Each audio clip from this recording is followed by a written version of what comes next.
கடவுள் ஒவ்வொருவருடைய வாழ்க்கையிலும் ஒரு மகா அற்புதமான தருணத்தை எங்கேனும் ஒளித்து வைத்திருப்பார். எனக்கு 38 வயதில் கொடைக்கானலில் வைத்திருந்தார். ஏரிக்கு எதிரே இருந்த ஓட்டலிலிருந்து காலை 6:30 மணிக்கு நான் வெளியே வந்தேன். குளிருக்கு இதமாக ஒரு சிகரெட்டை பற்ற வைத்துக் கொண்டு பனிப்புகையினூடே நடக்க ஆரம்பித்தேன். ஏரியை கடந்து அப்சர்வேட்டரி ரோட்டுக்கு செல்லும் மேட்டில் ஏறினேன். மரங்கள் சாலையை நோக்கி வளைந்து ஒரு குடை போல மூடியிருந்தன. ஈரத்தரையெங்கும் மஞ்சள் பூக்கள் மெலிதான சாரலில் நனைந்தபடி உற்சாகமாக நடந்தேன். கால்ஃப் கிளப்பை நெருங்கிய போதுதான் அந்த பெண்ணை கவனித்தேன். மழை சாரலுக்கு மறைப்பாக தலையை புடவை தலையால் மூடிக்கொண்டு சிதறியிருந்த பூக்களை சிறு குழந்தை போல் பொறுக்கிக் கொண்டிருந்தாள். எனது சத்தம் கேட்டு அவள் திரும்பி பார்க்க நான் ஆச்சரியத்தில் உறைந்து போனேன். அவள் மீரா. கல்லூரி காலத்தில் ஒரு தலையாக நான் உருகி உருகி காலளித்த தேவதை. 17 வருடங்களுக்கு முன்பு என் அடிமனதில் புதைந்து போன ஒரு வீணையில் ஒற்றை தந்தி மீட்டப்பட்டது. அந்த குளிரிலும் எனக்கு வியர்த்தது. மீராவின் முகத்தில் கண்களுக்கு கீழ் காலம் வரைந்த கருவளையங்களை தவிர வேறு எந்த மாற்றமும் இல்லை. கற்பூர தட்டை முகத்துக்கு நேரே காட்டியது போன்ற அதே பொன்மஞ்சள் நிறம், பளபளக்கும் அகன்ற கண்கள், பூமியை தழுவ துடிப்பது போன்று நீண்டு வளர்ந்த கூந்தல், எதுவுமே மாறவில்லை. எதிர்பாராத இன்ப அதிர்ச்சியில் நான் பேச்சு வராமல் இருக்க மீராதான் உற்சாகத்துடன், நீ நீ சிவா தானே? இது கனவா நிஜமான தெரியலையே. மை காட் என்றாள் ஆச்சரியமாக. என்ன தெரியுதா என்றாள். தெரியாம உன்னை இத்தனை வருஷம் கழிச்சு பார்த்த சந்தோஷத்தில் என்ன பேசுறதுன்னே தெரியல என்றேன். நம்பவே முடியல சிவா. இவ்வளவு நாள் கழிச்சு இந்த மழையில குளிர்ல காதோரம் நரைச்சு கண்ணாடி போட்டுக்கிட்டு உன்னை இங்க. வாட்டர் சர்ப்ரைஸ் என்று அழகாக சிரித்தார். பாலச்சந்திரன் சுள்ளிக்காடு கேள்விப்பட்டிருக்கியா? எஸ், மலையாள பொயட். அவர் சொல்லியிருக்கார், வாழ்க்கை ஒருபோதும் எதிர்பாராத ஏதோ ஒன்றை உங்களுக்காக பொத்தி வைத்து காத்திருக்கன்னு. அதை இப்பத்தான் அனுபவபூர்வமா உணர்றேன். சுள்ளிக்காடு இருக்கட்டும், நீ இப்ப எங்க இருக்க? ஜெர்மனி. ஐயோடா, அங்க எப்ப போன? அது ஆச்சு 15 வருஷம். அங்க என்ன பண்ற சிவா என்றபடி நடக்க ஆரம்பித்தாள் மீரா. ஒரு கம்பெனில டிஜிஎம் ப்ராடக்ட் சப்போர்ட். பெரிய ஆளாயிட்ட. இல்ல மீரா, உள்ளுக்குள்ள இன்னும் ராயல் டாக்ஸ்ல முதல் மரியாதை பார்த்த அதே சிவாதான். அதான் வருஷத்துக்கு ஒரு முறை கட்டாயம் இந்தியா வந்துடுவேன். ஃபேமிலி அழைச்சிட்டு வரல. ஒய்ஃப் ஜெர்மனிலே பிறந்து வளர்ந்த தமிழ் பொண்ணு, 2 பசங்க. யாருக்குமே இந்தியா மேல எந்த இன்ட்ரெஸ்டும் கிடையாது. கூப்பிட்டாலும் வரமாட்டாங்க. ஸோ ஒவ்வொரு முறையும் தனியாதான் கிளம்பி வந்து போறது. அது சரி, நீ எங்க இருக்க? சென்னையில ஒரு கம்பெனில மெயின்டெனன்ஸ் இன்ஜினியரா. இங்க ஒரு செமினார். நேற்று தான் வந்தேன். ஹஸ்பண்ட், குழந்தைங்க? ஹஸ்பண்டுக்கு பிஸ்னஸ். ஒரே ஒரு பொண்ணு, +1 படிக்கிறா என்ற மீரா. அப்பா எப்படி குளிருது என்று பற்கள் வெடவெடக்க கைகளை கட்டி கொண்டாள்.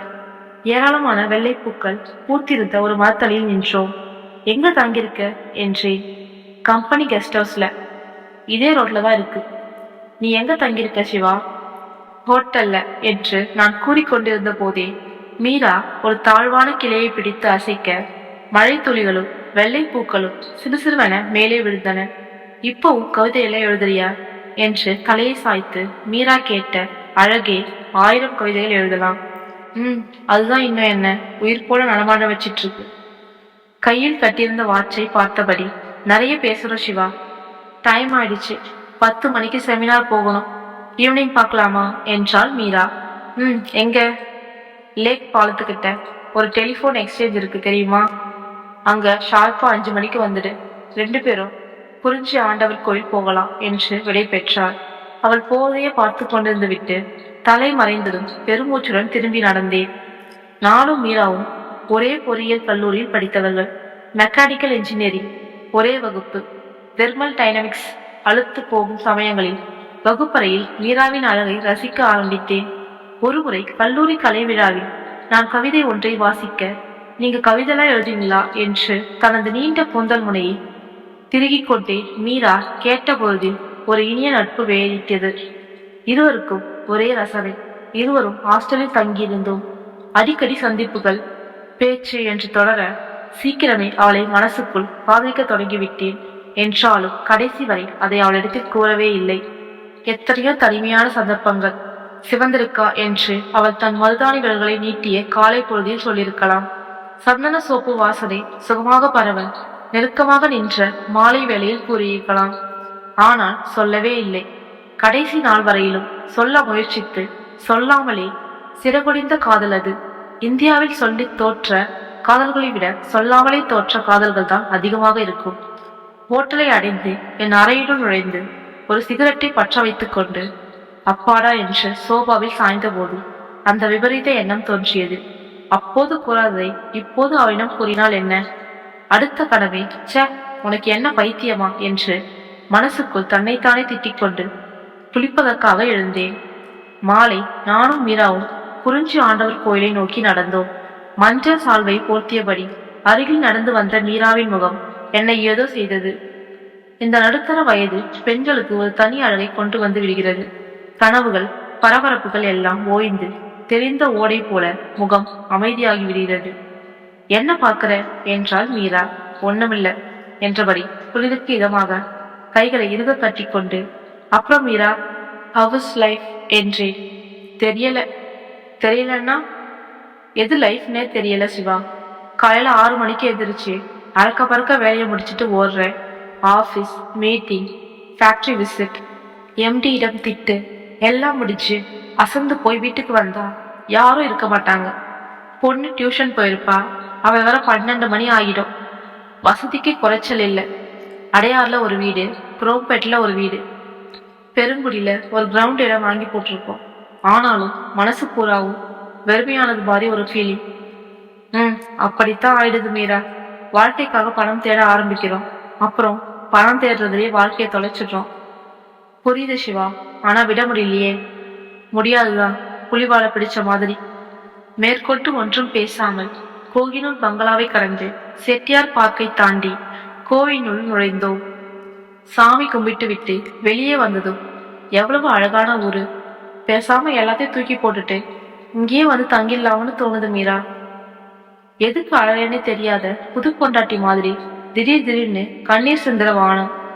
யூனிஃபார்ம், ஸ்வெட்டர் போட்டுக்கிட்டு கும்பல் கும்பலா கலர் கொடைகளை பிடிச்சுக்கிட்டு போற அழகான குழந்தைகள் என்று பேசிக்கொண்டிருந்த என் கண்களையே மீரா உற்று பார்க்க, என்ன மீரா என்றேன். நீ பேசுறது கேட்கிறப்ப தினம் உங்களை பேசிட்டே இருக்கணும் போல தோணுது சிவா என்றான். பேசினோம். மெல்லிய சாரலில் நனைந்தபடி, ஏரி கரையோரம் நடந்தபடி, உயரமான மரங்களை பார்த்தபடி தினமும் பேசினோம். 1 வார காலம் ஓடியது தெரியவில்லை. அன்று பறந்து விரிந்திருந்த பேஜிரம் ஏரிக்கரையில் ஆளவமற்று அமர்ந்திருந்த மாலை நேரத்தில் எல்லாத்துக்கும் ஒரு முடிவு இருக்கு சிவா என்றாள் மீரா. ஏன்? நாளையோடு செமினார் முடியுது. நாளை சாயங்காலம் கிளம்புறேன். நான் வேதனையுடன் கீழே இருந்த புற்களை பிடுங்க ஆரம்பித்தேன். சொல்லிவிடலாமா? தயக்கத்துடன் தொண்டையை செருமிக் கொண்டு ஒரு விஷயம் என்று ஆரம்பித்தேன். என்ன என்று என் கண்களை பார்த்தாள் மீரா. ஒண்ணுமில்ல என்று எழுந்து நடக்க ஆரம்பித்தேன். நாளைக்கு ஈவினிங் 5 மணிக்கு கம்பெனி கார் வருது. சென்ட் ஆஃப் பண்ண கெஸ்ட் ஹவுஸ்க்கு வரியா? கண்டிப்பா என்ற நான் மேற்கொண்டு ஒன்றும் பேசவில்லை. மீராவும் என் மௌனத்தை கலைக்க விருப்பமின்றி அமைதியாக நடந்து வந்தாள். மறுநாள் மாலை 5 மணி. மீராவின் கெஸ்ட் ஹவுஸுக்கு நான் சென்றிருக்க வேண்டும். ஆனால் செல்லவில்லை. மீராவின் பிரிவை தாங்க முடியாமல் ஹோட்டல் அறையிலேயே குளித்து கொண்டு உட்கார்ந்திருந்தேன். 2 ரவுண்டுகளை முடித்துவிட்டு 3வது ரவுண்டை துவங்கிய போது அறைக்கதவு தட்டப்பட்டது. மெலிதான போதையுடன் எழுந்து போய் கதவை திறந்தாள். வெளியே மீரா. என்ன சிவா, 5 மணிக்கு வரேன்னு சொல்லிட்டு என்றபடியே உள்ளே நுழைந்தவள் டீப்பாயில் விஸ்கி பாட்டிலை பார்த்ததும், என்ன சிவா இதெல்லாம் என்றாள். அது கொஞ்சம் மனசு சரியில்லை, நீ உட்காரு. என்ன மனசு சரியில்லை? நீ என்ன வழி அனுப்ப வருவேன்னு எவ்வளவு ஆசையா காத்துட்டு இருந்து தெரியுமா? 10 நிமிஷம் வெயிட் பண்ணி பார்த்துட்டு நீ வரலன்னதும் நானே கிளம்பி வந்துட்டேன். நீ என்னடான்னா இங்க குடிச்சிட்டு உட்கார்ந்துருக்க? ஏன் சிவா? சோர்வாக சுவரில் சாய்ந்த நான் பொங்கி வந்த அழுகையை உள்ள கணத்தில் நுனிநாக்கால் அழுத்தி அடக்கியபடி ஏன்னா என்று ஆரம்பித்து பேச்சை நிறுத்திவிட்டேன். என் அருகில் வந்த மீரா, ஏன்னா என்ன சொல்லு என்று என் முகத்தை பார்க்க அந்த பிரியமான பார்வையில் நெகிழ்ந்து போய், உன்னை பிரியறத என்னால் தாங்க முடியல மீரா என்றேன். ஏன் என்று மீரா மீண்டும் கேட்க, பீரிட்டு கிளம்பிய ஆவேசத்துடன், ஏன்னா ஏன்னா ஐ லவ் யூ என்றபடி அவளது தோள்களில் என் கைகளை வைத்தேன். சற்றும் எதிர்பாராத எனது வார்த்தைகளிலும் செய்கைகளிலும் அதிர்ந்து போன மீரா என் கைகளை விலக்காமல் பிரமிப்புடன் என்றாள். என்ன சொல்ற சிவா? ஆமா மீரா, இப்பவும் சொல்லலைனா அப்புறம் சாகுற வரைக்கும் சொல்ல முடியாமலே போயிடும்.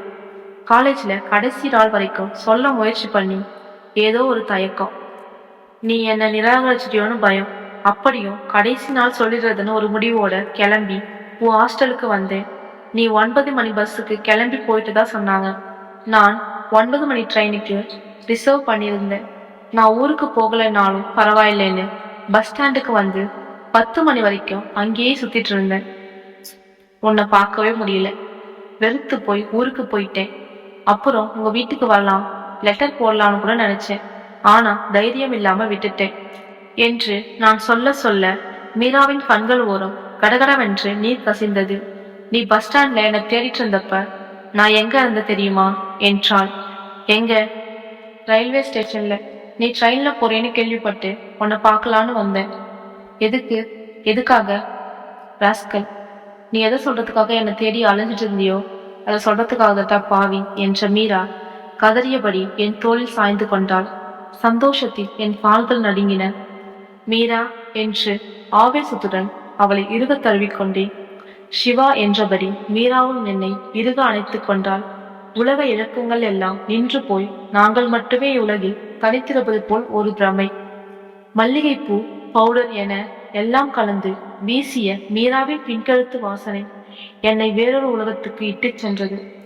எனது செவியில் அழுத்தமாக தனது உதடுகளை பதித்த மீரா, இது போதும் சிவா, இது போதும் என்றாள்.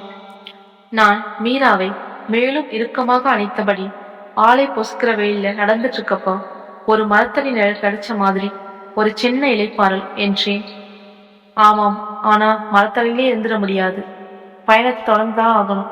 ஆனா இந்த இலைப்பாறலை சாகுற வரைக்கும் மறக்க மாட்டேன் சிவா என்ற மீரா சட்டென்று என்னிடமிருந்து விலகி கொண்டாள். ஓகே சிவா, நான் கிளம்புறேன். வெளியே கார் வெயிட் பண்ணுது. டேக் கேர் என்றவள் பொங்கி வழிந்த கண்ணீரை துடைத்துக் கொண்டு வேகமாக திரும்பி நடந்தாள். ஒரு ஜீவனுள்ள காதலை உரியவளிடத்தில் சேர்ப்பித்து விட்ட திருப்தியுடன் மீரா சென்ற திசையையே பார்த்து கொண்டு நின்றேன்.